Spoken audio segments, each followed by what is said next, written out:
A Bíblia diz: aquele que quer seguir a mim, negue-se a si mesmo, pegue a sua cruz de cada dia e me siga. Mas tem uma teologia da prosperidade que está infiltrando na nossa igreja. Infiltrou. Eu já vi um pregador em festividade dizer assim: Deus vai fazer crente rico aqui. Eu disse: meu Deus, qual é o número da Lota Sena, meu Deus? Qual é o número da Mega Sena? Jesus não prometeu a gente que vai ser tudo de maravilha, irmãos. Talvez você não tenha provisão, mas você tem um provedor que tem todas as coisas para prover a sua necessidade.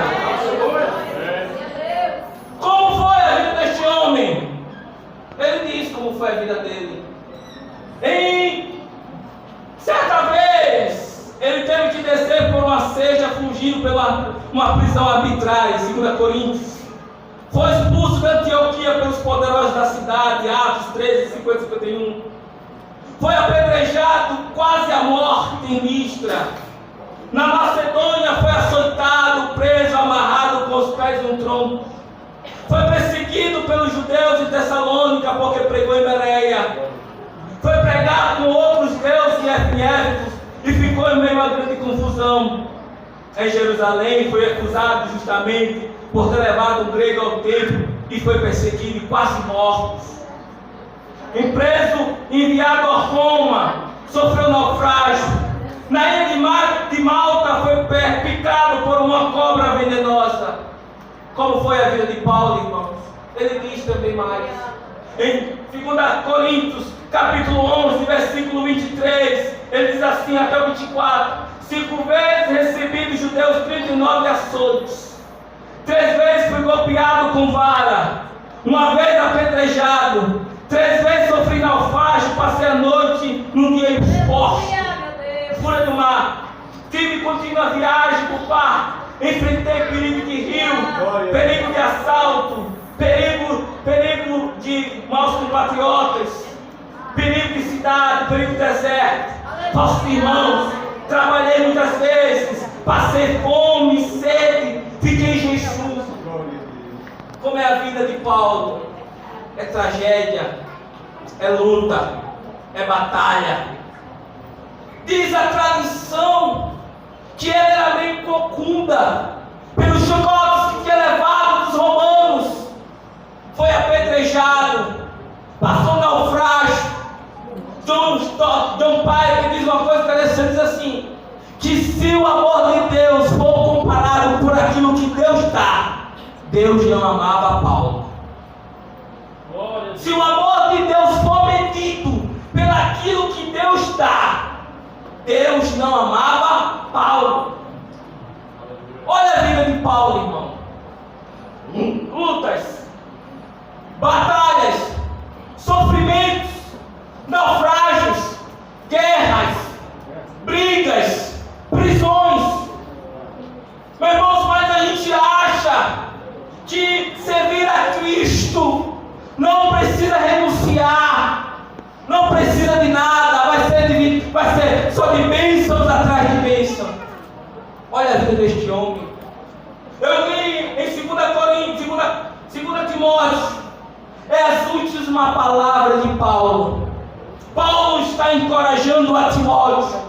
É uma carta de encorajamento, é uma carta de demonstração, é uma carta de conselhos que Deus dá a Paulo. E no capítulo 4, nós vemos 3 conselhos que ele primeiro dá a Paulo. O primeiro conselho que ele dá a Paulo é: pregue a palavra. Aleluia. Ele disse para Paulo disse para Timóteo: Timóteo, pregue a palavra no tempo e fora do tempo. Quer encher a igreja? Pregue a palavra. Quer esvaziar a igreja? Pregue a palavra. Glória a Deus. Quer trazer avivamento? Pega a palavra. Quer trazer vida nova na igreja? Glória a Deus. Continue pregando a palavra, porque a palavra é a boca de Deus. Ele diz isso a Timóteo: Timóteo, não se preocupe que não vai gostar de ti. Não se preocupe que não vai com a tua cara. Mas continue pregando a palavra no tempo e fora do tempo.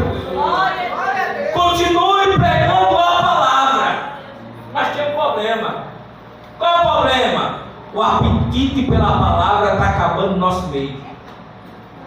O apetite por estudar as Escrituras está acabando nos nossos meios.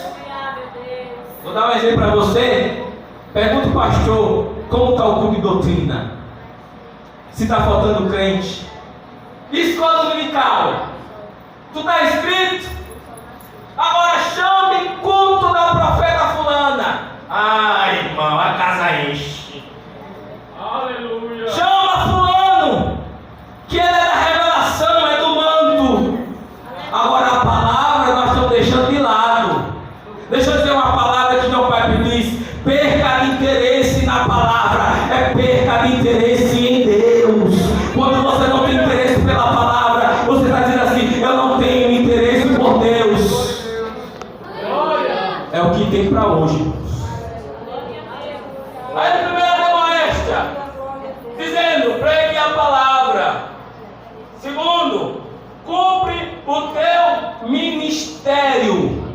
Significa, cumpra as tarefas que Deus te deu. Ai, irmãos, nenhum ministério dirigido por Deus é pequeno e insignificante. Ai, Senhor, o ministério é pequeno. Não. Você que está desprezando aquilo que Deus colocou na tua mão. Nenhum ministério é pequeno para Deus. Ah, mas é só isso, é só para abrir a porta da igreja, é o que Deus te deu. Cumpra o teu ministério. Terceiro, seja diligente e fiel. Ai, irmãos, importa tudo, seja fiel, seja cuidadoso com as coisas de Deus. Depois que ele faz a demonstração final a Timóteo, ele começa dizendo: meu tempo está próximo, meu tempo da minha partida se aproxima. O livro é conhecido, o texto é falado. Agora, a gente tem que entender que antes da morte de Paulo está preso.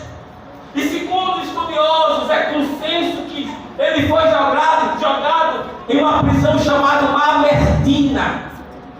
Sabe o que é uma prisão Mamertina? É aquele calabouço no fundo de uma cela, embaixo há um porão. E naquele porão você come se alguém levar, você bebe se alguém levar, você tem que fazer as suas necessidades ali. E segundo a tradição mamertina, tinha muitos prisioneiros que ele morria de lepra, de doenças infecciosas, de doenças que matavam. Era esse que estava Paulo. Este foi o último lugar que o maior evangelista que teve na terra experimentou. Foi este lugar que Paulo estava. Mas Paulo, ele passa por algumas dramas. Ele passa primeiro pelo drama da solidão. Isso está no versículo 9, 11 e 21. Olha o que diz o texto: só Lucas está comigo. Traz comigo Marcos, porque é meu último para o ministério. O maior ganhador de almas, o maior evangelista, um homem que levava multidões na última estadia na terra, ele estava